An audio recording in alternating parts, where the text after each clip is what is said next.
This week, social media has been flooded with tragic images of a freakish wildfire that leveled a Hawaiian town, leaving at least 67 people dead and destroying more than 270 buildings. The fires are still not completely out. Meanwhile, on the other side of the planet, wildfires are blazing through the Mediterranean island of Cyprus, while Portugal and Greece are on high alert for wildfires due to the intense heat wave settling over Spain. July 2023 has officially been designated the hottest month in recorded human history, and thousands of temperature records have been obliterated worldwide. All of this came on the heels of late June 2023, when a massive Canadian wildfire blanketed much of the Midwestern and also Eastern United States in smoke. To talk more about this disaster is Jon Jelsema, a senior forecaster and also hurricane specialist from Honolulu, and Kathleen Hogarty, Director of Advancement, Maui Hospice. Thank you both for making time for us, and welcome to WION World is One. Thank you for the invite. I will start with you, Jon. How much is climate change to blame for all these wildfires? I don't know if you can make a direct link to the wildfire in Maui being driven by climate change, but it was driven specifically by weather systems, one being a strong area of high pressure to the north of the Hawaiian Islands and major Hurricane Dora, which went by to the south. It created really unbelievably strong winds in excess of hurricane force across the islands with very dry conditions. And those were the main things, along with the dry fuels, since we've been in a drought here in Hawaii, that helped to spawn this devastating wildfire in the island of Maui. Kathleen, coming to you, the situation in Hawaii illuminates the climate crisis, what the climate crisis is impacting everyone, and the healthcare system needs to prepare itself to tackle multiple events at once. What do you make of that statement, especially when it comes to, the rescue and rescue operation in Hawaii at the moment? Well, on the island of Maui, which is where the wildfires took place, there's one main hospital, Maui Memorial Medical Center, and the hospital was prepared for the onslaught of victims. And the situation on Maui is currently the hospital still has empty beds, and they were awaiting a flood of burn victims coming in. And the shock that the hospital team is dealing with now is that the fact that there are no burn victims coming in, and it's believed to be that a larger number of victims have perished in the fire. Jon, coming back to you again, the pressure put on an already strained health system in Hawaii may be a grim purview into the future as climate disasters become the new abnormal. What do you make of that statement?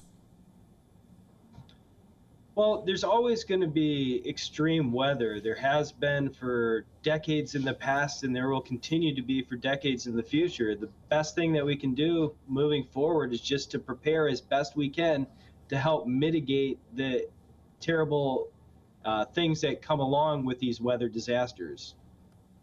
Kathleen, we have to remember that during these types of events, most often, the people who are the most vulnerable are the ones who have less access to resources, the ones living in economically deprived environments.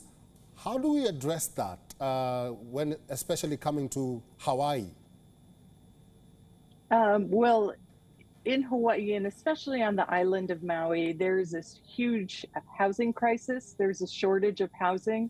So as a result of this disaster, the county of Maui is looking at a larger picture on how to address this problem. We're fortunate enough to have the Jeff Bezos from Amazon commit $100 million to rebuilding our island. So with that funds and with the generosity of donations around the world, we will be looking at that issue directly and how do we improve upon the situation at hand. Okay, Jon, I know we've spoken about the effects of climate change, but still, this keeps popping up once again. Could there be other ulterior motives to the fires like human-induced fires in some of these regions in Hawaii. What do you think? Well, that I really can't speak to. You'd have to talk to some of the fire agencies that are going to do the investigation into what caused the wildfires. But that doesn't change the fact, no matter what starts them, we still need to make sure that we're prepared to fight them off and make sure that we can protect the public as best we can moving forward. I'm still on you, Jon. Critics argue that this is the consequence of ignoring calls to stop human activities like burning fossil fuels, which emit greenhouse gases, which in turn overheat the planet. Do you agree? Well, I think there's no doubt that climate change is occurring. I think the one thing that is difficult to figure out is whether or not how much is human induced. Obviously, there's some component of that, but certainly we are dealing with a warming planet. That's been proven. There's things that we can see around the world that indicate that there is global warming occurring. So the best thing that we can do is try to mitigate that moving forward. And I think it would be complacent if we didn't do that, work forward towards helping put things in place that can reduce the impact of human-induced heating on the planet as best we can moving forward.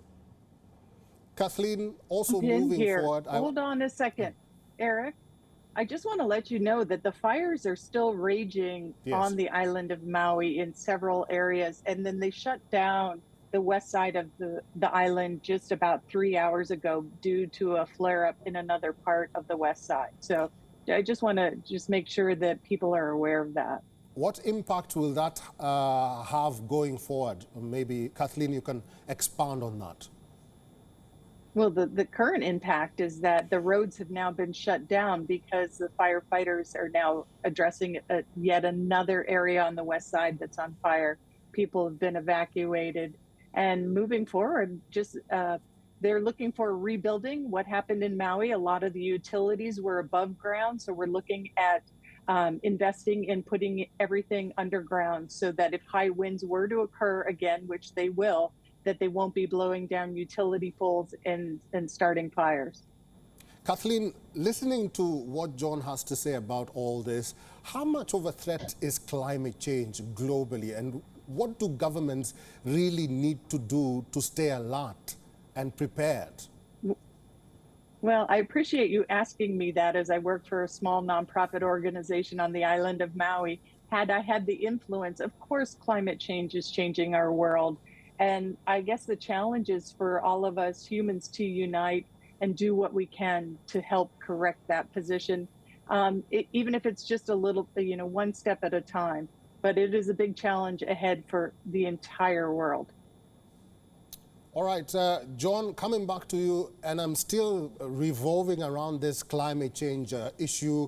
There are some who argue that this is all caused due to historical conditions.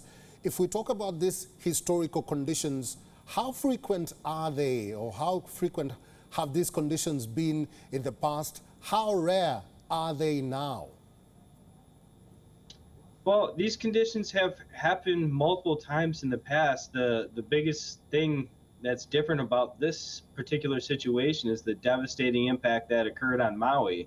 So there's always been climate extremes, and there's always been weather extremes and weather hazards that have occurred throughout the course of time. It's just we're seeing this first and foremost right in front of us because we're seeing these really unbelievably horrific images coming out from Maui from these devastating wildfires that occurred. So if the devastating wildfires wouldn't have occurred here, we wouldn't be seeing these terrible images. But these things happen. They happen due to the extreme weather that can move through the islands. It doesn't happen all the time, but it does happen on occasion.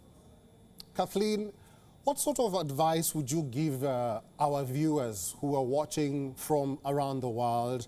Maybe there are those who are watching this interview and they have relatives in Hawaii and they need to tell their relatives what to do. What advice would you have for them? Well, the relatives in Hawaii, keep on doing what you're doing. But for the advice around the world is that, like Jon said, this is a freak occurrence. And when Maui, gets it settled, we will be open back up to visitors, and we welcome people to our island when we can get a hold of this horrible disaster. Scientific experts agree that humanity must undertake efforts to mitigate the negative impact of climate change. With that in mind, what advice would you give to our viewers? And that is Jon. Well, be a part of it. Get your thoughts to your political representatives, and let's make some noise that this is something that's important moving forward. Because if we keep on status quo moving forward, the only thing that's going to happen is that there's going to be more climate change. So it would be complacent if we're not going to do anything. So we all have voices in this, and this is something that is going to need to be addressed across the entire world. Yeah, get out and vote. Get out and vote. I like that point, Kathleen, but also still on you, Kathleen. You are in Hawaii. This condition has just happened, and we are now talking about it. It is in the news right now. And going forward, like I mentioned when we started, there are wildfires in Europe, there are wildfires in North Africa, there are wildfires in Australia. These conditions and these disasters come and go. What is that one thing that you want to tell our viewers at this moment that, you know what, take good care and take care. You never know. This might just happen wherever you are. You never know. And around the island, people are saying to each other, wow, we never thought it would happen here. And it happened on our small island in the middle of the Pacific Ocean. It can happen anywhere. Be careful. It can happen anywhere. Thank you very much, Jon and Kathleen, for all your inputs and for talking to WION World is One today. Thank you for having me. Thank you.